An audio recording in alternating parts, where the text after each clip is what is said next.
Hello Bear Scouts. For our first adventure today, we're going to be doing the bear picnic basket. If you guys all grab your books, mine looks like this, and it is starting on page 134.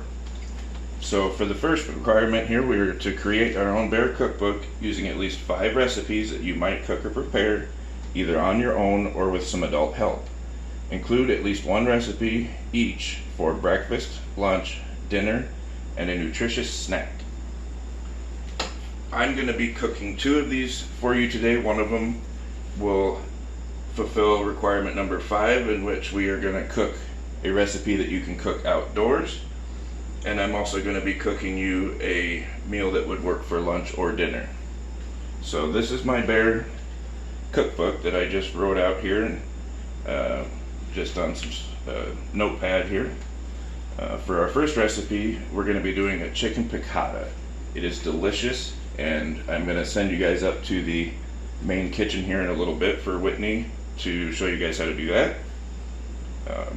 And I have 2 snacks on here. The first one is guacamole, and again, Whitney's going to show you guys that one up at the main kitchen here at our Iguana's Adventure Base. The second one is going to be ants on a log, and if you guys don't know what that is, it's super delicious, and Whitney will show you here in just a little bit. So our breakfast here is going to be what I call an egg scramble. You just kind of throw everything together, and I'll show you guys that, and it's a really good way to get a nutritious breakfast in. And for a dish that works for either lunch or dinner, I'm going to be doing chicken with quinoa and a side of squash. So let's get started here. Okay, so before we get started cooking, we have to do our requirement number 2, and that is, with a family member or den leader, prepare for cooking by explaining the importance of planning, tool selection, sanitation, and cooking safety. For the planning stage here, we're going to do these things first. Decide what you want to cook and find a recipe. So for this, I'm going to be doing the chicken and quinoa with squash, and I have my recipe written down right here. Read the recipe all the way to the end and read it again. Make sure you have plenty of time and you understand what to do. If the recipe is hard to understand, ask for help. So it's my recipe, so I'm pretty familiar with it, so I think I'm okay there. Check the pantry and refrigerator to make sure I have all my ingredients. And for this, I'm going to be using some of this quick cooking quinoa. And quinoa is a delicious grain. It's actually a complete protein. It's a superfood. I'm going to be using canned chicken because it's already cooked, and I like how it breaks up into the quinoa. I have my squash here and a little bit of onion. Check for pans and utensils to make sure they are all clean and you have all of them put together. So I'm going to need a pot with a lid here for my quinoa. I'm going to need a baking tray here for the squash. And the chicken will go in the pot with the quinoa as soon as the quinoa is cooked. Consider food allergies. If you're cooking for other people, it's important to know if anybody's allergic to anything. Some people have really dangerous food allergies. Wash your hands and make sure your work surfaces are clean. Wipe down surfaces with soapy water and rinse them off. I just got all this cleaned and put together and washed my hands, so I'm going to be ready to go there. Cooking tools. I know I'm going to need a peeler to peel my squash. I have a can opener to open my chicken, and I'm going to need a spoon to stir my quinoa with. So there's that. I will also need a knife to cut up the onion and the squash, and that is over here out of the way so that I don't accidentally bump it and cut myself. I don't need any measuring tools for this, so I don't have any measuring spoons or a measuring cup.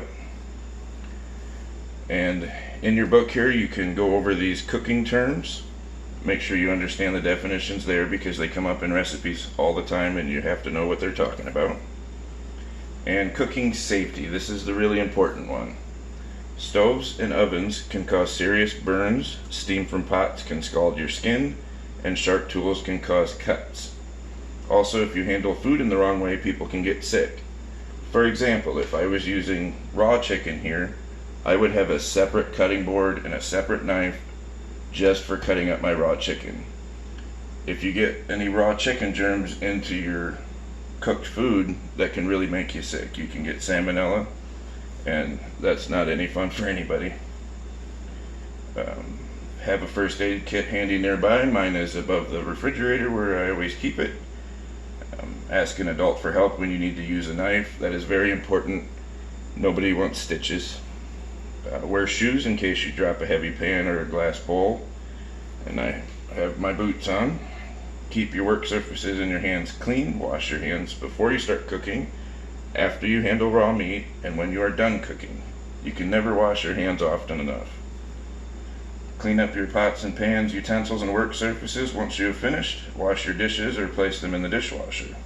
And I'll show you what that looks like when we're all done cooking here. Alright, let's get started. So I'm gonna skip ahead here on you a little bit. I'm gonna go ahead and peel and cut up my squash, peel and cut up my onion. I'm gonna get the water going in my pot according to the instructions on the box. I'm gonna open up my can of chicken and drain it. And once I get all that ready to go, I'll be right back with you. Now, one thing I do want to show you guys quick while I'm still in the middle of my prep work here. Notice my cutting board is on top of a towel, and I got this towel just slightly damp so that this cutting board is really hard to move around, and that's important for your knife safety. And I do actually need a measuring cup because I have to measure my water for my quinoa. So I'm going to continue to do my prep here, and I'll be right back with you. Okay, so I have all my squash cut up into nice bite-sized pieces. I took my onion and sliced it really thin so it'll cook down nicely. Next, I'm going to go ahead and put some salt.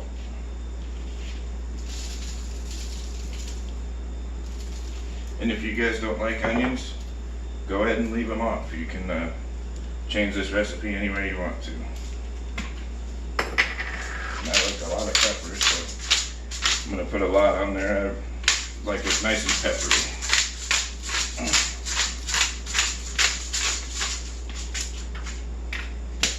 Alright. And then to help with the cooking here on the squash, I'm going to go ahead and drizzle a little bit of olive oil on there.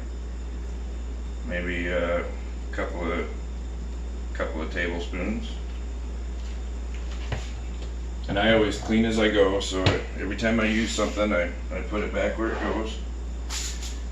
I got the can of chicken open and ready to go for when the quinoa is cooked, because that's already cooked. It just needs to be warmed through. And the quinoa is behind me on the stove, cooking along, and I will be back with you guys when we're getting closer to the end of the cook time here. Okay, my squash is done, my quinoa is done. I added the chicken in there and let that get nice and hot. All I did with the squash is about halfway through the cooking, I'd say about 10 minutes in, I went through with my spatula and I flipped everything over once and kind of stirred it around. And those are nice and soft and ready to go. I left a little room on my plate here. I'm going to make up a little salad and then I'm going to dig in. If you guys want to do the squash a different way, you can do it with a little bit of butter and brown sugar and make them kind of like a candied squash, and they're really good that way too. But I went the healthier route here and did them more savory with some onions. So hope you guys give this recipe a shot. It's really tasty, and I sure had a lot of fun making it for you. Alright, for my next recipe here, this is one that's gonna take care of your requirement number 5, prepare a recipe that you can make outdoors.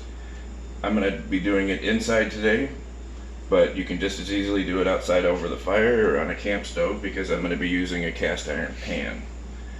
And those you can use right over the fire if you want. So this is kind of a big hash brown egg scramble. I've already got all my stuff put together here that I'm going to need for it. I'm making enough for a big breakfast for 2 people, so it's 2 adults. So here I have 4 eggs that I've already got scrambled, and whipped up and ready to go. I have some of these little sausages here, and I diced them up into little bite-sized pieces. I have the 3 potatoes that I'm going to be using, and for 3 potatoes I use about 3 tablespoons of butter. So for the potatoes, to make hash browns, I have this is called a mandolin. You can use it to either slice like potato chips, or you can use it to make hash browns like we're doing today. If you don't have one of these, you can just as easily use a box grater. That's that 4-sided box with a bunch of different size holes on it. So I'm going to use this today, and the way you do that is just run it back and forth. There's a blade here, and when you get down to the bottom of the potato, be really careful that you don't run your fingers into that, because that will cut you. So let's get them shaved up here. And you'll notice I have about 4 layers of paper towels under here, and I'll show you why here in just a minute when I get all these sliced up. And I'm going to work on that, and I'll be right back with you. Okay, so as you see here, I have quite the big mound of hash browns, and I like to make them a little finer and a little stringier, but on your box grater there's some big holes and some smaller holes, and you can try them different ways and see how you like them. So the reason I have these on paper towels is because I want to get as much of this water out of there as I can. So I'm going to wrap it up in a big bundle like this. I'm going to put it over my sink right here, and I'm going to give it a big squeeze. Oh yeah, squeeze it. Squeeze it as hard as you can. Get all that water out of there, because I want nice crispy hash browns. I don't want them to sit there in the water and just kind of boil. I want them to get pretty dry, and I'll even get a couple more paper towels here and just kind of pat them down just like this.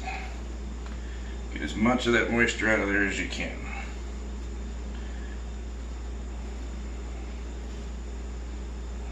They're going to end up really crispy and really delicious. Hash browns are one of my favorite things in the world, and they're really fun to make from scratch. You can also buy them frozen, just in a bag, and those will work just fine too. So the way we're going to get these started is I'm going to get my cast iron pan.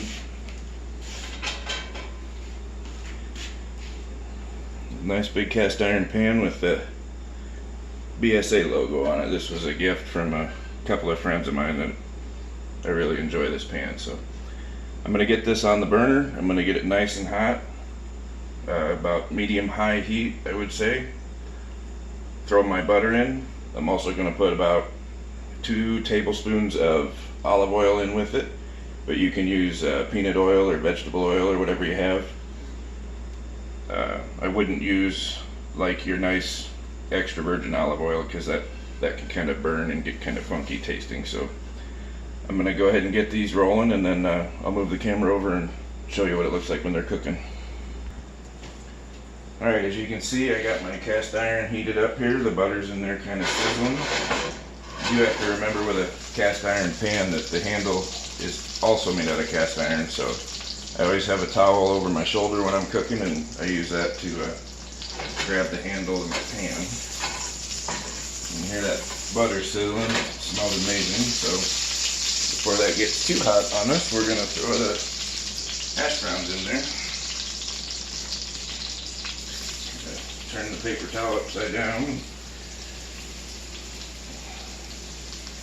Throw that in my garbage.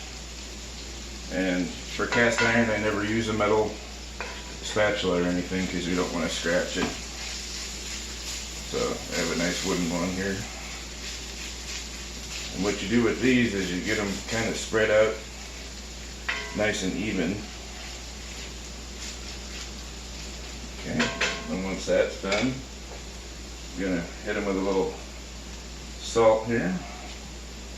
Potatoes really need some salt to taste like delicious crispy hash browns. So, and again, I like nice and peppery, so do a good amount of cracked pepper on there. And the key to these hash browns is you got everything in there now, you got it spread out nice and evenly, and I'm going to put it on about a medium say medium to medium high, and just leave them alone. Let them cook, let them brown up. Just make sure they don't burn, and we're gonna let those go for a few minutes here, and then we'll flip them over with our spatula, and I'll show you what that looks like as soon as they're ready. Okay, I'm gonna bring this up nice and close here so you can see. Just sizzling along nice, and if I flip them, nice and brown. So I'll get them all turned over, kind of flip them like a pancake. And as I do that, I'm going to keep spreading them back out so they're in an even layer so they all cook evenly. And I'll actually do this about 3 or 4 times, flipping them and spreading them back out so they get nice and crispy. So we'll get them flipped a few more times and be right back to show you what that looks like and what our next step is. Alright, I've flipped these hash browns 3 times now, and I'm going to give them one last little flip, and any little parts of the hash browns that I don't think are crispy enough, I'm going to put them on that side. We're just about done here, so we're ready to add our other ingredients to the pan here.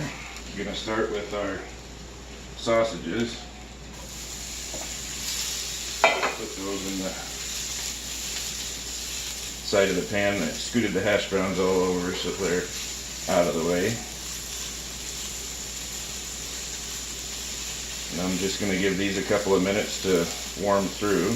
Okay, now that I've given these sausages enough time to brown up and heat all the way through, I'm going to kind of scoot them over to the side of the pan with the hash browns. And then in this side of the pan, I'm going to put my eggs. It's going to kind of run into the hash browns and the sausages a little bit, but that doesn't matter. It's still going to get cooked all the way through.